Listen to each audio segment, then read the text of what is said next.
الله فلا مضل له ومن يضلله فلا هادي له ونشهد أن لا إله إلا الله وحده لا شريك له ونشهد أن سيدنا ومولانا محمدا عبده ورسوله أما بعد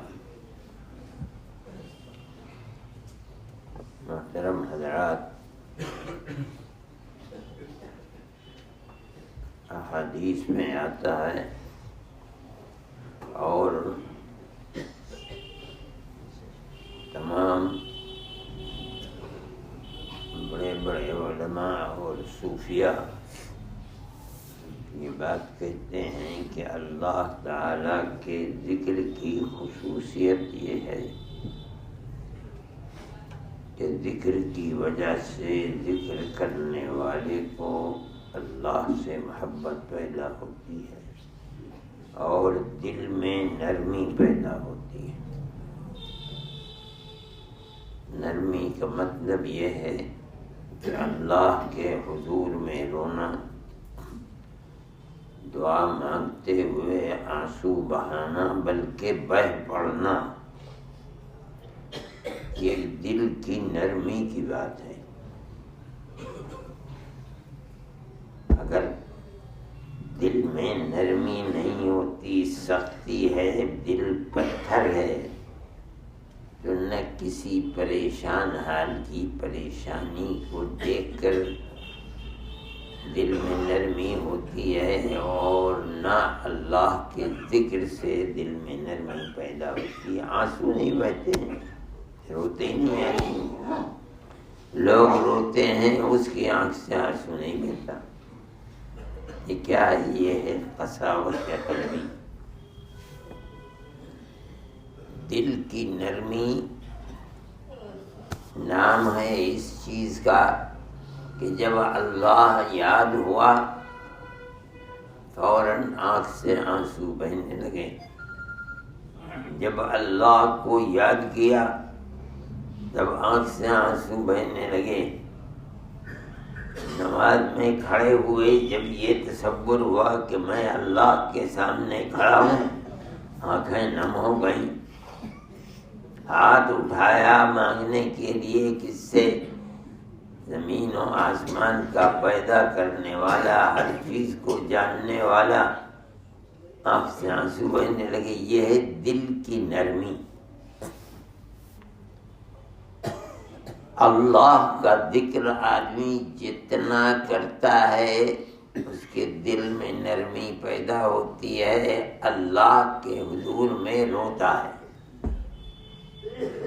یہ خصوصیت ہے۔ بڑے بڑے صوفیاء کو دیکھا ہے، حضرت گنگوئی رحمۃ اللہ علیہ آخر میں نابینا ہو گئے تھے، آنکھوں کی بینائی چلی گئی تھی۔ ان کے خدام تھے جو وہ بھی بڑے بڑے علماء تھے، رہتے تھے۔ کہتے ہیں مولانا یحییٰ صاحب کی ایک دن حضرت بیٹھے ہوئے تھے اور انہوں نے یہ سمجھا کہ تنہائی ہے، حالانکہ میں بیٹھا ہوا تھا پیچھے۔ حضرت کے خطوط جو لوگ بھیجتے تھے ان کے جواب لکھنا، انہیں پڑھنا، پڑھ کے سنانا، یہ کام تھا۔ حضرت نے قرآن پڑھنا شروع کیا۔ نابینا ہو گئے تھے، دیکھ کر نہیں، بغیر دیکھے، اور بس چند آیتیں پڑھی تھی، اس طرح روئے کہ ہچکیاں بند گئیں روتے روتے۔ میں چپکے سے اٹھ کر کے باہر چلا گیا۔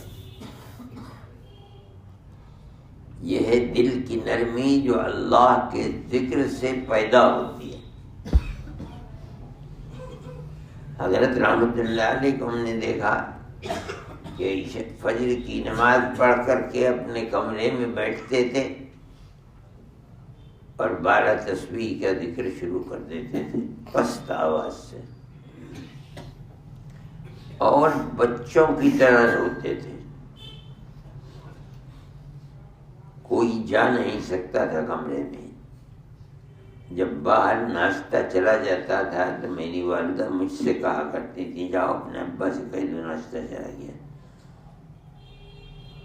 میں دیکھتا تھا جب قریب جاتا تھا کمرے کے تو رونے کی آواز آتی تھی. میں کہتا تھا باہر ناشتہ چلا گیا تو سنبھل کر کے صاف کر کے چہرے کو آنسو کے تب باہر نکلا کرتے. یہ کثرت ذکر کی چیز ہے. دل کے اندر نرمی اللہ کی یاد اور اللہ کے ذکر سے پیدا ہوتی ہے. یہ ذکر بھی اس کی شرائط میں پیدا ہوتا ہے. یہی شرط اولی ہے جس کو میں نے کہا بھی ہے. ایک تو اس کا حلال ہونا چاہیے, دوسری یہ ہے کہ جب ذکر کر رہا ہے تو دل کو ذکر میں لگا کر رہا ہے. میں کس کا ذکر کر رہا ہوں, کس ذات کو یاد کر رہا ہوں, کس کا نام لے کر ذکر کر رہا ہوں. اللہ اللہ وہ میرے سامنے ہے, میں اس کو اپنی طرف متوجہ کر رہا ہوں. یہ شرط, اس سے دل میں نرمی پیدا ہوتی ہے. اگر اللہ اللہ کر رہا ہے اور دل و دماغ دنیا کے اندر پھر رہا ہے, زبان ذکر کر رہی ہے, دل اور دماغ دنیا کی طرف ہے. سانس سے ذکر کر رہا ہے لیکن دل و دماغ دنیا میں لگا ہوا ہے, اس سے دل میں نرمی نہیں پیدا ہوگی. دل میں نرمی جب پیدا ہوگی جب ذکر کرنے والا جس ذات کو متوجہ کرنا چاہتا ہے, جس کی محبت دل میں پیدا کرنا چاہتا ہے, اس ذات کی طرف متوجہ ہو. اللہ میرے سامنے ہے, میں نماز پڑھ رہا ہوں, قرآن کی تلاوت کر رہا ہوں, اللہ کا کلام ہے, وہ ہر چیز کو سنتا ہے, میری تلاوت کو بھی سن رہا ہے. جب آدمی اس طرح دل اور دماغ کو متوجہ کر کے اپنی زبان سے ذکر کرے گا اللہ کا, تو اس سے دل کے اندر نرمی ہوگی, آنکھوں سے آنسو بہیں گے, دل میں اللہ کی محبت پیدا ہوگی.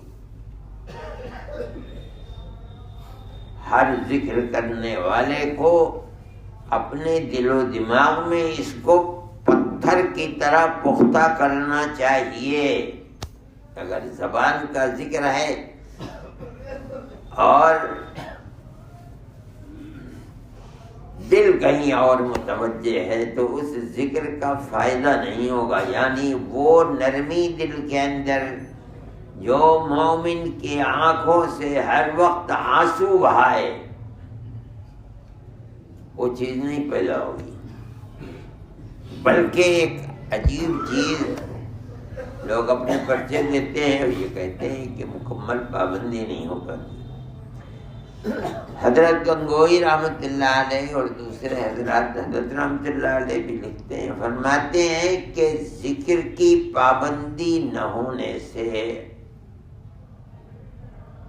اللہ آدمی کو محفوظ رکھے, دل میں نرمی کے بجائے دل میں قساوت اور سختی پیدا ہوتی ہے. ذکر کی پابندی نہ کرنا یہ سبب ذکر کی پابندی کرنا, زبان اور سانس سے ذکر کرنا, دل اور دماغ کو جس کا ذکر کر رہا ہے اس ذات کی طرف لگا کر ذکر کرنا, اس سے تو نرمی پیدا ہو رہی ہے. اور پابندی ذکر میں نہ کرنا کہتے ہیں یہ سبب ہے قساوت قلبی پیدا کرنے کا. پھر اللہ کے سامنے رونا نہیں آئے گا, دل میں نرمی پیدا نہیں ہوگی.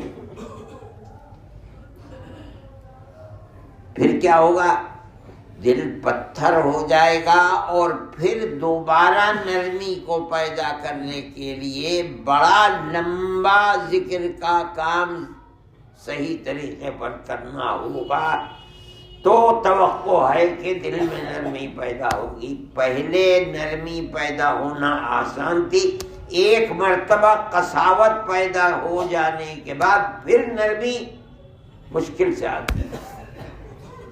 العیاذ باللہ، یہ تو بہت بڑا امتحان ہے اللہ کا،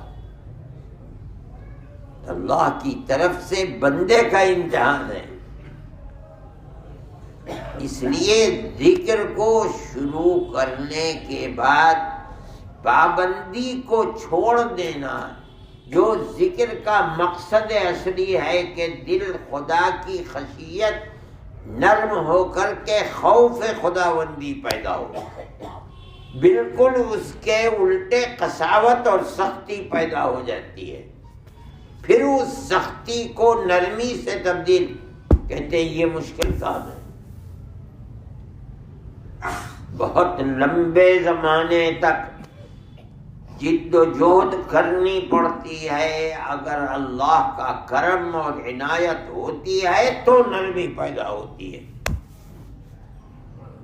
اس لیے مومن کو ہمیشہ ذکر شروع کرنے سے پہلے اپنے دل کے اندر قوت پیدا کرنی چاہیے اور اپنے عزم و ہمت کے اندر پختگی پیدا کرنی چاہیے کہ کچھ بھی ہو جائے میں ذکر کو چھوڑوں گا نہیں۔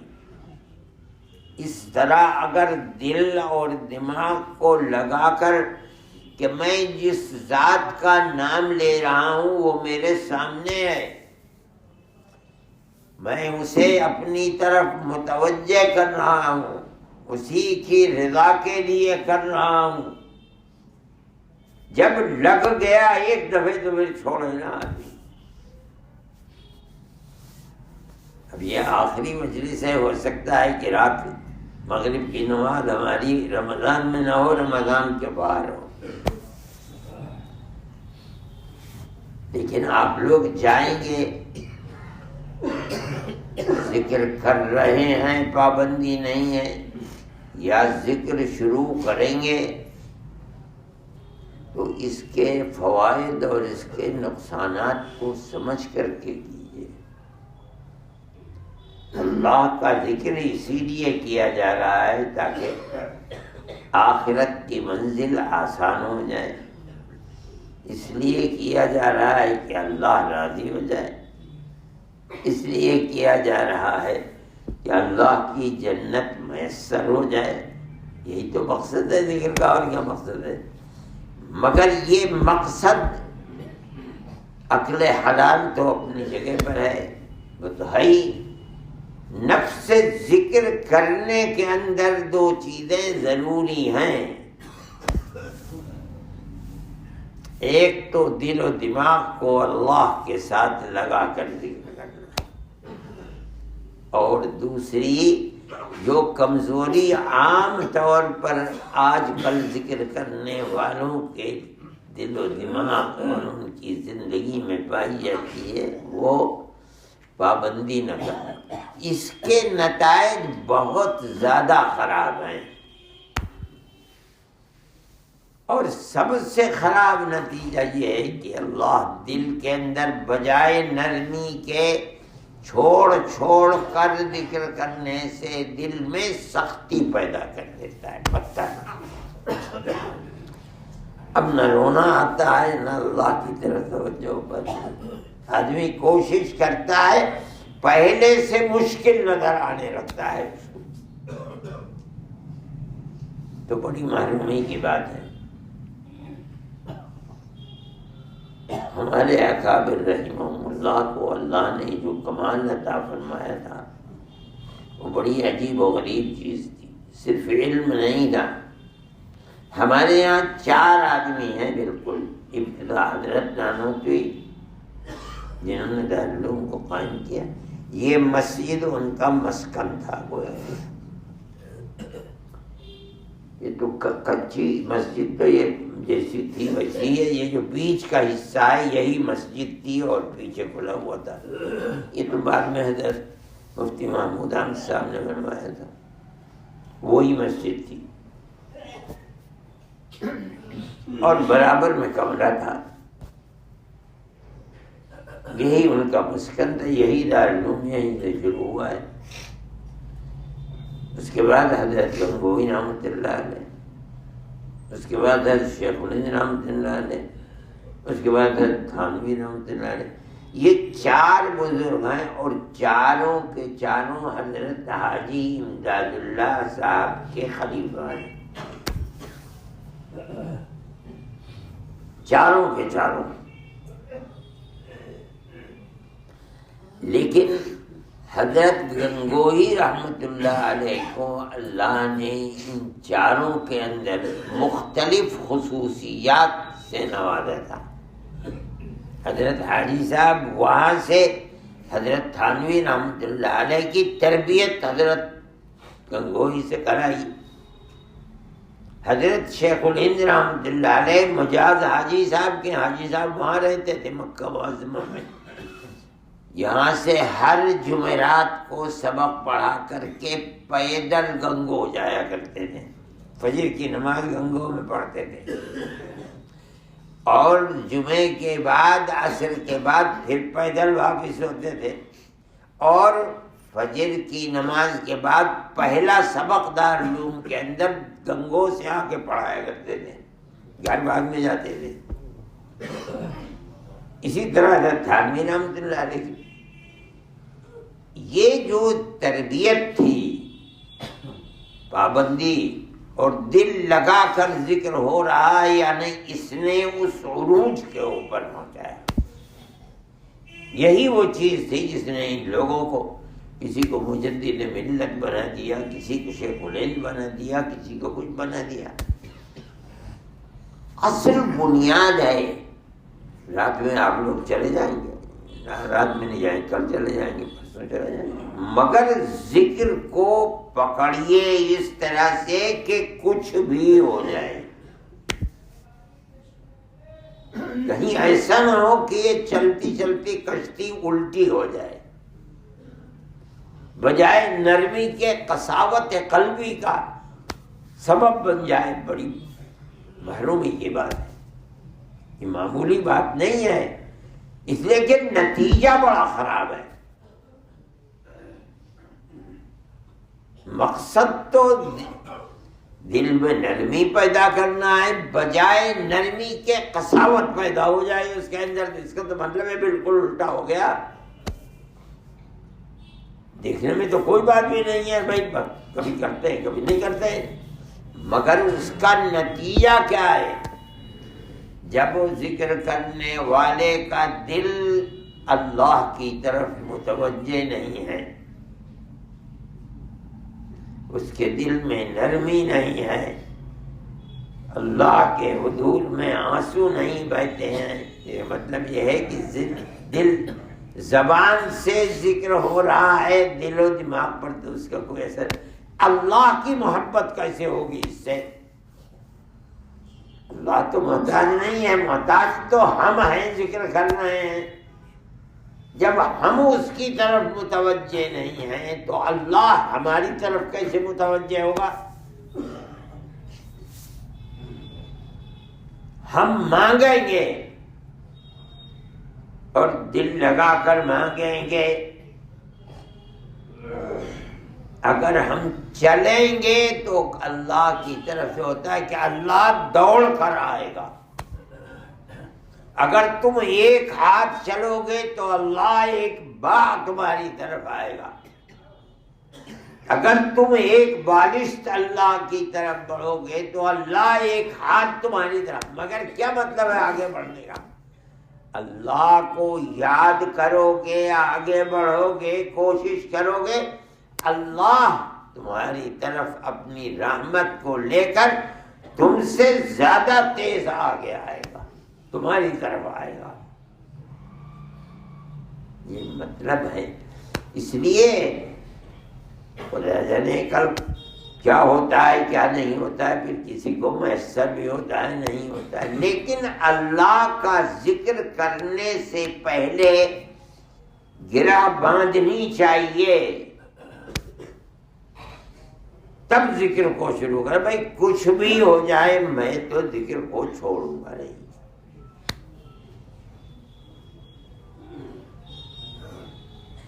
اگر آدمی اس استقامت، اس مضبوطی کے ساتھ اللہ کا ذکر دل و دماغ کو لگا کر کرے گا، تب اللہ کی رحمت اور اللہ کی توجہ بھی ہوگی آدمی کی طرف، اور اس کا انجام یہ ہوگا کہ جس منزل کو وہ طے کرنا چاہتا ہے اللہ کی نصرت و تائید سے، وہ منزل جلدی طے ہوگی۔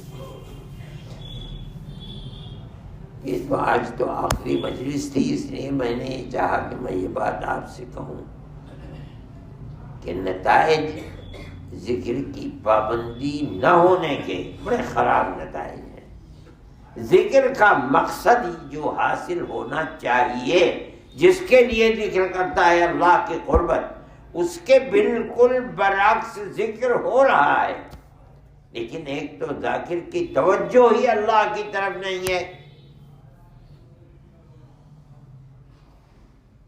برزماں اللہ کا ذکر ہے، تسبیح ہے، لیکن دل کے اندر دنیا کا اخر پڑا ہوا ہے۔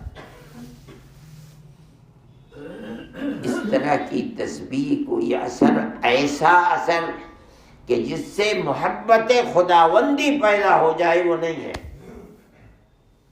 برزماں تسبیح ہو، در دل کھاؤ خر، این چنی تسبیح قید رد اثر، کوئی اثر نہیں ہوتا ہے۔ دوسرے یہ کہ پابندی نہیں ہے، یہ بڑی خراب چیز ہے۔ اس لیے جب کریں آپ تو اس قوت کے ساتھ کیجئے کہ کچھ بھی ہو جائے مجھے یہ چھوڑنا نہیں ہے، تب اللہ تعالی کی رحمت متوجہ ہوگی اور دل میں نرمی پیدا ہوگی، آنکھیں بہیں گی، دل روئے گا آنکھوں کے ساتھ، اور انسان کو اس کا فائدہ ہوگا۔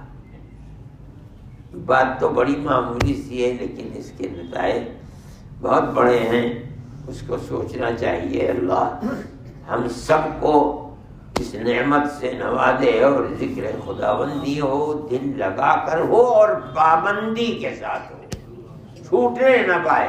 یہ اللہ کی بہت بڑی نعمت ہے، اور اللہ ہمیں اس نعمت سے سب کو نوازتا رہے۔ صلی اللہ تعالی علی خیر خلقہ سیدنا۔ Thanks for watching. Don't forget to like, comment, share and subscribe to Al Wahid channel.